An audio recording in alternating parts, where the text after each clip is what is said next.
Súplicas a los Sagrados Corazones de Jesús y de María, escrito por el Padre Lalo. Yerure así Jesús a María Corazón Marangatupe, Ojai Guaranime David Galeano Olivera. Nos inclinamos reverentes ante ustedes, Sagrados Corazones de Jesús y de María. Roña Caití Penerenondepe, Jesús a María Corazón Marangatú. Los tiempos que vivimos han dañado a nuestras familias. Por eso estamos aquí. Ara rojasábaro hombre ahí orero gaiguape, upe barero y meco ape, para suplicar por nuestra salud y la de nuestros seres queridos.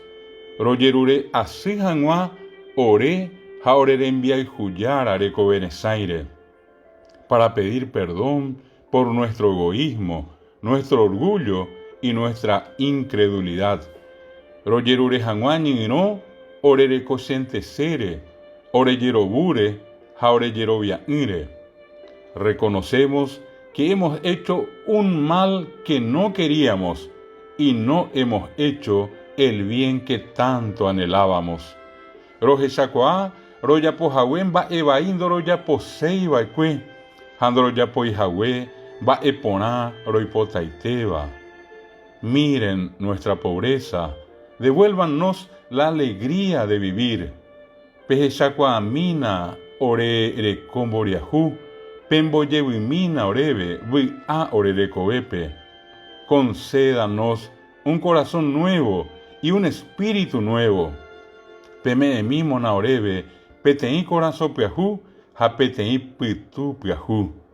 Sagrados corazones, dennos un corazón que se asemeje al de ustedes, para obrar el bien, defender la justicia y a no olvidarnos de servir.